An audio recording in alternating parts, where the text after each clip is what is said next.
রিচার্জকৃত টাকা ব্যবহার যদি আমি না করি, তাহলে নির্দিষ্ট মেয়াদান্তে সেই টাকাগুলো মোবাইল কোম্পানিগুলোর হাতে নিয়ে যায়। প্রতারণার এই ফাঁদ থেকে গ্রাহকদেরকে বাঁচানোর জন্য বাংলাদেশ সরকার কি পদক্ষেপ নিয়েছে? আমরা চেষ্টা করছি তাদের চাপের মুখে রাখতে। নাদিয়া পাঠান, মহিলা আসন 32। আপনাকে ধন্যবাদ মাননীয় স্পিকার।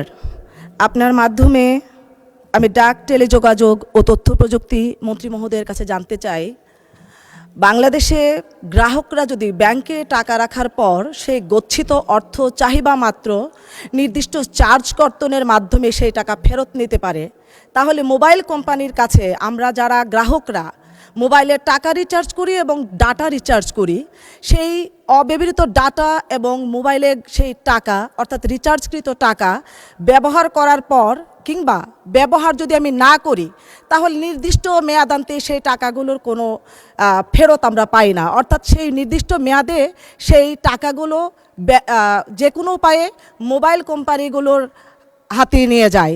প্রতারণার এই ফাঁদ থেকে গ্রাহকদেরকে বাঁচানোর জন্য বাংলাদেশ সরকার কি পদক্ষেপ নিয়েছে এবং সেটি কবে নাগাদ বাস্তবায়ন হতে পারে? ধন্যবাদ মাননীয় স্পিকার। মাননীয় মন্ত্রী। ধন্যবাদ মাননীয় স্পিকার।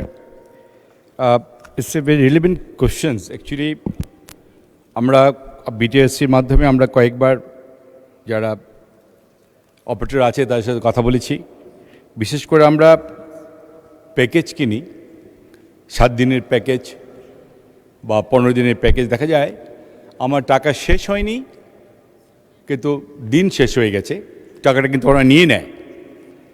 কিন্তু এখান থেকে আমাদেরকে বেরিয়ে আসার জন্য আমরা যারা অপারেটর তাদের সাথে কথা বলেছি, আমরা বিটিআরসির সাথে কথা বলেছি, আমাদের রেগুলেটরি কমিশন যেটা আছে।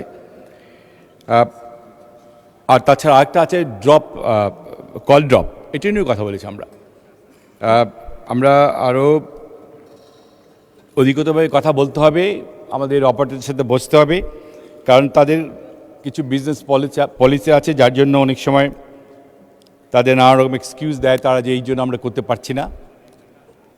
আমরা চেষ্টা করছি তাদের চাপের মুখে রাখতে, কারণ আমাদের আজকে মাননীয় সংসদ সদস্য যে কথা বললেন এটা আমরাও কনসার্ন।